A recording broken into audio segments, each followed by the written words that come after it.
Hello,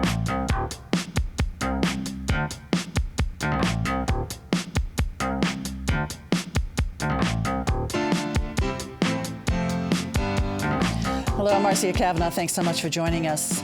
Well, midnight finally came for the state legislature and for the exhausted lawmakers. It was like a ray of sunshine as the last of 3 back-to-back sessions came to an end.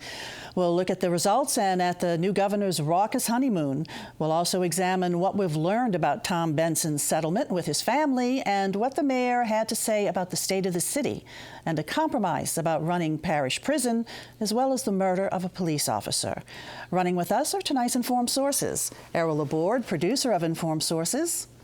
Jeremy Alford, publisher, lawpolitics.com. Kathy Finn, freelance journalist and author of the upcoming book, Tom Benson, A Billionaire's Journey. And Stephanie Grace, columnist, The New Orleans Advocate. I'm going to go over to Errol first in the very tragic event this week with the shooting death of a Jefferson Parish Sheriff's deputy. Yeah, to me, there's no worse individual crime against a community than the killing of an on-duty police officer. And we've seen 2 incidents of it in our area this month. The first was the accident, the crash on the interstate that killed Officer Natasha Hunter. That was June 7th. And then the incident that happened the other day in Harvey with the deputy trying to make an arrest, Officer David Michel, and the shooter was Jeremy Nouveau, who, according to Newell Norman, has pled guilty actually a couple of times and provide a lot of details on what happened. Most recently this afternoon, the sheriff had a press conference and had more information about the actual shooting itself, including that Nouveau actually walked away with the deputy's weapon, with his gun, and for some reason, saw what he had, went back and returned it, and then escaped, and was eventually tracked down. There's a lot of story angles here, but I think one story from at least from our observation, was the way Newell Norman handled this. I thought he handled it well. He was out of town. He was in Minneapolis, and he came back that day, and he had a press conference that night at 10 o'clock that night. A lot of times when you have this sort of thing and you have police apprehending someone who killed a police officer, there's a lot of tension, there's a lot of potential violence, and there was some question about undue force used on the then suspect. And I know that angers the public. Why are you worried about him and not the victim? But in a democracy, you need to ask those kind of questions. But Newell Norman even raised the question before anybody had a chance to ask the question. He mentioned that he heard that there were some tapes out there, and he asked if anybody had the tapes or knew anything to show it to him, and they would investigate it. And so, as far as I know, and so I thought it was good that he put that issue up front, and I think everybody suspects, because they already know what happened at the scene of the crime, that this person was really resisting, and so it wouldn't be inconsistent for him to resist and for some kind of force to be needed. But that will be another question right now.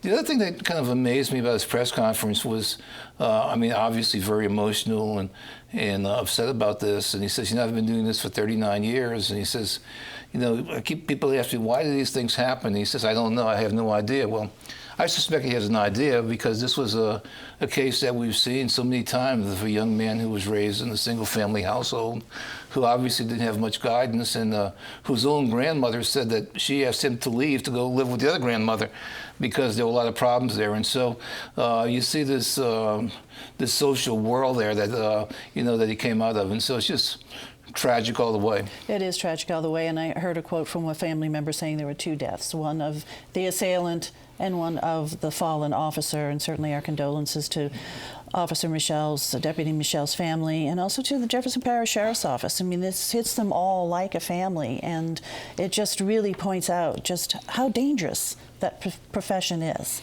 how dangerous that job is. And there was a figure, I think it was NOLA.com, but that so far this year across the nation, there have been 49 deaths of police officers. Way too many. Okay, Errol, thanks a lot. We're going to go over to Stephanie right now. And Mayor Landrieu had a State of the City address, and as far as the mayor is concerned, everything's going pretty good. I think he said the best situation in 60 years, so that actually it's a period that covers his father's administration, some people pointed out. This is you know, the mayor likes to use these addresses to talk about progress, to talk about how he is kind of setting the stage for his successor, and we're really we're almost to campaign season to replace him, and he's very conscious of that. And he is really talking about, you know, putting into place systems that will outlast him, data-driven, best practices. He includes the various consent decrees, the fact that, you know, he's hoping to leave the New Orleans Police Department in better shape going forward, the firefighters situation certainly. He found the, we're going to talk more about it later, but the settlement with the sheriff's office, very positive news for him. The big initiative he announced was really dealing with something that is hitting the city very hard, which is affordable housing, an affordable housing crisis as real estate has kind of gone through the roof. And he announced an initiative that would basically create 7,500 affordable housing units by 2021. That includes 4,000 in the next 2 years, which happens to be how much time he has left. From various sources, from, you know, taking some properties that have been seized or off of sheriff's sale, things like that, and also requiring developers who are producing market rate housing to produce affordable housing too. So it's kind of cobbled together, $17 million a year. Again, this is a city where 55% of the people rent, and, you know, there's a report by Nora that 3/5 of the renters spend more than 30% on their housing. And so some as many as 50% of their income on housing. So you know, it's a real problem. It's gotten a lot of attention as we've talked about gentrification and you know, the kind of new New Orleans economy and what that means for people who work in the old New Orleans tourism economy, all of that. So is this housing meant for just like a certain type of individuals who would be eligible for this, you know, this affordable housing? Like, yes, I saw something like in service jobs, and then also I mean, certainly for service jobs are always targeted. And artists, Sure. et cetera, stuff like that. We've had other initiatives around the city that, you know, first responders, I think, right. But this is, you know, this is much larger scale than many So of in those. getting developers to include affordable units in their multi-unit housing developments, is that something firm now? Is that a policy, or is that something that needs to be developed or put in place, or something that the mayor would like to see? It's something the mayor would like to see. Is that something that the council has to act on also? Do you know? I'm sorry, I don't know the details of it. Okay, so ultimately we'll you be want covering it going 7,500 more affordable housing units. Yes. Okay, all right, Stephanie. Anything other? I have to say there's a lot of support on the council. LaToya Cantrell, this is a very big concern of hers. She's really, so I think if it does have to go through the council, to the extent it does, he'll have support. We have to touch on crime really quickly, too, because Sure. we're just about out of time for this segment. But the mayor really touted No for Life and said it's working. As he has repeatedly. You know, he basically says, we know there are these horrible, scary stories, but if you take a step back, look at the statistics, a lot is working. It's an intransigent, you know, a difficult problem, intransigent situation. And if we have a moment just to touch on one more thing out of City Hall, there was an announcement that came out today. Andy Copland, the chief deputy, is leaving. That's news. He's been Landers #2 throughout his administration. He's going to head the Greater New Orleans Foundation.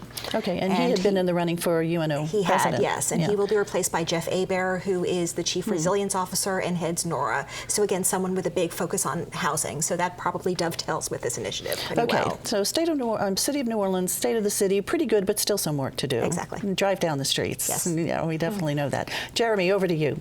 Legislature, it finally has come to a close. You're going to reintroduce yourself to your family now, right? I know. You know, I was talking to a senator yesterday, and he told me that the former governor never wanted him there, and the new governor won't let him go home. but last night they did get to go home. They adjourned around 11:37, 11:38. No one turned into a pumpkin at midnight. But you know, it was really the tell of the tape is in the numbers. The governor had asked for $600 million, was unable to get even half of that. He ended up with $263 million, and we're going to see some eyebrow-raising cuts immediately, starting July 1st. K through 12 is short $24 million. Corrections Department is short $18 million. TOPS overall is about 70% funded, but there's some moving pieces there. The House managed to negotiate front-loading payments for TOPS so that the fall semester is fully paid, but the spring semester I think would be about 46% funded, with the assumption that more revenue is going to come in between now and the spring. The governor, meanwhile, hasn't made a final decision, I don't think yet, on whether he's going to use his line item veto authority. If he does, then TOPS would be funded at 70%. For the year, across the board, both semesters. Higher education ended up in a pretty good spot after years of just very deep cuts. Their cut amounts to, I think, half of a percentage point. The safety net hospitals got $50 million, which is what the governor requested, but that's still $30 million less than the operators wanted. And that's something to watch for. The governor right now currently is renegotiating contracts with all of these operators. They all have an opt-out clause. They could all walk away. And right now they're sitting there thinking, well, where's our $30 million? But there was no finality last night. There was no closure. I think all of these problems and issues that were addressed over the past 5 months, which, by the way, there were 4 sessions over this 5-month period. The first one being the historic election of the Speaker. But none of these issues are resolved. There's still the struggle with the leadership in the House. A lot of these taxes that were passed are going to come up in 2018. There's still a shortfall for the next fiscal year. There could be a deficit for the current fiscal year, and I'm not sure that there's anything lawmakers and the administration can point to right now that addressed any of these issues. Plus the big tax reform initiative for next year that they're 2017, planning. right. So, and then 2017, 2018, and then we hit the election again. Right. So Is there still a faction in the legislature that is attitude is no taxes no matter what, no time? I mean, sort of like the ghost of Grover Northrop. And sure. I mean, you have the gang of no in the House that Democrats finally refer to them as, and they're going to stand tall and they're going to stand tough on voting no. And that's what we saw with the governor's push for changes to personal income taxes, particularly itemized deductions. You know, Senator John Alario, pushed that and as far as he could until he finally figured out that he wasn't going to get any further with the House on that issue. So the question is, how do you get to the House to agree to all of these issues that they torpedoed this year in a 2017 session? And I think the key is going to be tying those matters to more substantive overall reforms. And the conservatives are saying they would consider it if it's a big package. So we're going to have to see if they really mean that next year. And we had these outside groups that were really pushing, the state Republican Party, Americans for Prosperity, who were really using campaign-style tactics to try to get them to hold the line. And individual donors were also showing up at the Capitol and meeting with particularly freshman lawmakers one-on-one. And then the governor had a group that was pushing back the other way. So are we going to see, though, ultimately the legislature taking a look at these tax exemptions, credits, exclusions for business? Yeah, they're taking a look at them already. The question is, are they going to do anything to really roll them back? And I don't think we can accuse this legislature of going easy on big business. Small business managed to escape without any damage in the second special session, but from last year's regular session through the first special session and the second special session, I'm getting my sessions mixed up, but all of those sessions, big business took it on the chin. Jeremy, one thing that's always had a high local interest is where does the film industry come out in all of this? Well, that they managed to escape what could have been a close call in this session. There is money left over for these credits that they're awarded this year, and there were some House members who started to make a move to go after that money, but the movie industry very gently reminded them that, look, we made a deal earlier that this leftover money was not going to be targeted. It's going to roll over into next year, so everybody needs to take a deep breath and calm down. But they did. They escaped any major changes this year, and so did the gaming industry. The gaming industry never appeared on a session call alongside the other so-called sin taxes like tobacco and alcohol. Okay, expect cuts July 1st. You mentioned 4 sessions with the selection of the Speaker. Right. And the governor didn't get his way with that, and so how has he fared during these months as governor? Stephanie, let's let you jump in with that. He, a lot of disappointments, starting with that day, which was Inauguration Day, when he had chosen an ally, Walt Leger, a Democrat in a Republican majority-led House, to be Speaker, and the House bucked him. And really a lot of disappointments from the fact that he could not get a minimum wage bill and pay equity bill through, even though he campaigned hard on those issues, to some of these budget cuts. He asked for a lot more money than he got, even though they really did raise, $1.5 billion over the many sessions. So a lot was raised, but he still was hoping to fully fund some things that will not be fully funded. there are some good things he can point to. Medicaid expansion, they're very proud of. This is something else he campaigned on. It was kind of an easy call after Bobby Jindal left. He was really the reason the state had not done this. There was a lot of support from hospitals, businesses to do this. And from their perspective, it's going well. They're getting good sign up. They're getting some national press, actually, some for the way they're signing people up. They are taking SNAP, basically what used to be called food stamp data, and approaching those people and letting them know they're probably eligible. And this is something that they're hoping will be a model in other states. So that's a positive. But, I have to say, he used the term halftime, which I thought was very interesting in his press conference, saying we have this hard process of budget stabilization. We're at halftime. I don't think he's at halftime, I have to say. I think this is going to be the story of his administration. And that makes it harder to be, if you're on defense, so it's harder to play offense. But even having supported minimum wage and those other, I guess, more liberal sort of agendas, hasn't he kind of shown his stripes to those people now, and now he's free to be a conservative into the rest of his term, and if he starts facing another election? Yeah, I think that's part of the overall strategy moving toward election time, is that we'll see the governor gravitate more towards the center, and I think he's tried these issues. I think he'll argue to his base that, look, we've tried already, I'm not sure what else we can do. But at the same time, I think you can expect the governor to aggressively start fundraising as well. He's hired a new team on the campaign side for fundraising. And, last night, around midnight, he said, I'm not a political loser because I'm governor of Louisiana. And, the governor right now can hang his hat on raising $1.5 billion in new taxes.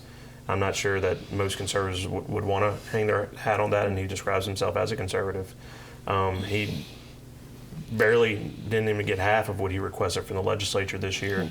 And this is the new reality. Folks keep saying, we're heading towards this DC-style politics where Republicans are against Democrats. I think it's obvious now that we're already there and there's no going back. And he says he is seeking re-election. Yes. He did. He said he hasn't officially said it with all the usual kind of pomp and circumstance, but he's going to be running again. I kind of sense, based on nothing at all, the observation that the public is accepting him. I mean, he doesn't seem to be unpopular the same way that Jindal was at the end. I think they kind of see the kind of situation that the man is in. Well, Jindal wasn't unpopular in his first year like he was toward the end as well. Or even the first year of his second term, he was still popular. So are we going to see more of a disappointed dad face? I think we are, I have to say. That's how Stephanie described his look sometimes. He's kind of perfected it, I think. I don't know if he uses it on his actual children or just legislators, but yes. Okay, it has not been the easiest of months, but he has had accomplishments in these first months of his term. And you were talking about, the public's with him. I think he can still point to Bobby Jindal, and the further we get down the road, the harder that's going to be. Okay. Yeah. All right. Thanks, guys. Okay. Over to Kathy right now, and you have authored a book about Tom Benson. So you've done some research, and you've discovered some things about the settlements for some of the trusts. Not everything, but right. Well, despite the fact that his case did not go to trial, his fight over the shares with the Saints and the Pelicans and various other things with his heirs. And if it had gone to trial, we'd have seen many juicy documents coming out because they were listed in the exhibit list. Nevertheless, some of the filings leading up to that trial, before they called it off, were kind of interesting. And if you really comb through them, you can find details about how the various experts, valuation experts that both sides had hired, arrived at their conclusions about how to value the sports teams, among various other things. And if you really cull through it, you find that Benson's own expert had valued the Saints at about $1.23 billion, and which Forbes magazine, which always ranks the NFL and NBA teams every year, had put the Saints at about 2.5, I believe it was 2.45. And on the higher end, one of the experts for the defense team in this case had estimated the Saints somewhere around 165. Did I say two? Yeah, you said two. I'm getting my mind. Okay. Yeah.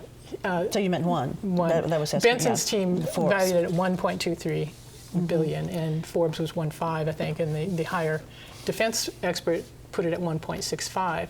So you can see how far apart the two sides of this case were as far as valuation of the Saints. They were closer together on the Pelicans. It didn't really say exactly what Benson's expert valued that at, but the higher expert for the defense team put it at about 680 million, I believe it was. And Forbes has valued it at 580, I think, something around that. Anyway, his was actually higher than Forbes. But what we still don't know is exactly who owns the teams. The terms of the settlement were not revealed, and I don't know when we will or if we will know, because the 3 heirs, the daughter of Tom Benson and two of his grandchildren, were the players in this, and they had non-voting, non-controlling shares in both of those sports teams. We don't know at the end, did they come out still holding those shares? Did Tom Benson, was he able to retrieve them back, which is what he was trying to do? Did he trade off other assets in Texas to get some of that back? Now, you discovered some of that was done. One of the interesting things I found out recently was that an asset that wasn't even really in dispute here was Tom Benson's condominium in San Antonio, which is now valued at about close to $3 million. It's a high-rise. He has the penthouse, a double unit in this luxury high-rise in the Alamo Heights region of San Antonio. And he and Gail bought that in 2006, not long after he had the team over there after Hurricane Katrina. And they had used it fairly regularly on visits back there. It's small potatoes in the general scheme of things, a $3 million condo, but it was interesting because he had that in his own name. He had put it in 2013, he put that condo in his own name. The deed had his name on it, not a trust, no one else. And all of a sudden, on March 1st of this year, he transferred that condo into the names of the 3 trusts of his 3 heirs. And so they obviously have 100% of that condo now. What it indicates is this happened between the time that he settled with his daughter in the trust case in Texas over her trust. I know it's a number of trusts. There are a lot of them that are hard to keep track of. But what it indicates is that how hard he was trying to settle both of these issues and had begun trading things off. And he clearly just gave them, they may have purchased it, I don't know, but it's in their hands. But just to clarify, a while ago when you said we still don't know who owns the team, his heirs don't own the team. Well, his heirs may still have non-controlling shares in the team. We don't know what happened. But they don't own the team. So yeah, they do. Control. An owner is an owner, but Tom Benson had all of the controlling shares in the team. So in other words, voting shares. So they don't have control of the team. They don't have control of it. They never did specifically have control of the team, but they had in the Saints case they had 60% of the shares in the Saints, and in the Pelicans they had 95% of the shares in the Pelicans. No voting shares. They can't determine that, whether they can't tell him to sell the team. They can't make him do anything like that. And they may or may not. They may or may not still have them. The terms of that settlement were not correct. Were not released. Okay, we shall wait and see. In both cases, the NFL and the NBA had to approve. And we're still awaiting that. There's a July 20 deadline, I believe, for all of this to be approved by all the relevant parties. All right. Something that was somewhat settled this week is who's going to run the Orleans Parish Jail. There was a settlement and agreement reached with that. Yes, and there are some different interpretations of the agreement, I have to say. This was, Marlon Guzman, of course, was under the threat of federal seizure for this Orleans Parish prison that was out of compliance with federal constitutional guidelines. There was a proceeding, this happened in mid-proceeding. There was the Justice Department, a group of inmates, lawyers representing a group of inmates, and actually the city, the Atlanta administration, were in favor of a federal takeover, basically saying he was not able or willing to bring the jail into compliance. He was fighting that, and there was a settlement that, according to him, basically keeps him in charge of the jail with some. There's a compliance director that he's talking about select, delegating. However, yes. So, for example, he says he gets to select the compliance director, which would show he's in charge. On the other hand, if you read the document, he can select from a list of 2 or 3 that will be developed by the plaintiffs, the Justice Department, the Lander administration, and these lawyers, these inmate lawyers. And the judge, Lance Afric, can accept or reject his recommendation. So he held a press conference to really say, look, I'm still in charge here, kind of an Al Haig press conference a little bit. And if you actually read through the document, not so much. So the compliance, the term is the compliance director for Compliance the jail? director will be hired. There's a job ad up now, well-paying job, $150,000 to $200,000. They want someone with a lot of experience who will basically answer to Judge Afric and try to bring the jail up into compliance, have operational control and budgetary control, which is interesting. The budgetary control, I mean, that is something that the city has been complaining about for a very long time, is that there has not been transparency. They have not known how the money was spent. Yes, and of course, the sheriff has said that the city is underfunding him, and that is one of the real problems he's having. The city disputes that. So now that will all, it could be that the city will end up paying more, and the mayor acknowledges that, but he's at least hoping from his perspective that it will be better justified if that's the case. Well, everything is still going to be sort of funneled back to Judge Afric, right? Very much so. The budget, what happens with the budget, how this money is spent. If there are any disputes between this compliance director and the sheriff, those go to the judge, absolutely. He will have a very heavy hand. As far as they could go, isn't it? I mean, in removing him from power and still leaving him exactly. I really feel like there. it was probably to allow him to save face. It's politically difficult to take an elected person's power away. There were some racial overtones. Congressman Cedric Richmond had basically said, you're disenfranchising New Orleanians. And then Attorney General Jeff Landry complained that it was Washington federal overreach. So you had both ends of the political spectrum here. So there really was, it's the nuclear option, and it's a hard thing to do. And I think this was a way of basically accomplishing the same thing while allowing the sheriff to say, I'm still in charge here, and frankly run for re-election next year because he's up too if he wants to. Okay, thanks, Steph. Okay. Time to look ahead, Errol. There's still the civil sheriff part of Guzman's job, too. Yes. That's still in. There's a new cruise company called French America Lines, which is operating out of Gretna. They've purchased a ship from Washington State, a riverboat, that's currently on the way to Gretna from Washington State, has to go around the Panama Canal to get here. It's going to be renamed the Louisiana, and it's going to start doing riverboat cruises up and down the river soon, be domiciled in Gretna, and the old Gretna ferry landing is going to now be the French America landing. Okay, Errol, thanks. Jeremy. After 5 months of session and a year covering the governor's race, I'm taking 3 weeks off. As soon as I walk out of this building, but I will leave you with this. Conservatives in the House wanted Treasurer Kennedy to trigger some transfers from statutory dedications to help cover the top shortfall. So this weekend, as parents and students are worried about the shortfall, guess who's addressing the Baton Rouge Press Club on Monday? Treasurer John Kennedy. Okay. Thanks, Jeremy. Kathy. A little hotel news. There's a familiar hotel on Lee Circle that has gone through many changes over a period of years, the Modern Hotel, and it's going to change. It has changed hands and is going to be rebranded as an Intercontinental. So yet another iteration of that hotel. Very good. Thanks, Kathy. Steph. We had an editorial board meeting with Mitch Landrieu this week, and we asked him, are you going to be out there campaigning for Hillary Clinton? He said, absolutely yes, and against Donald Trump. Okay. So, I mean, I think that's really a sign of his, national stature. He really has quite the reputation at this point, and he plans to use it. Thanks a lot. Thanks, you guys, for being here. Thank you all for joining us. And, of course, we want to see you again next week for Informed Sources. Have a good evening.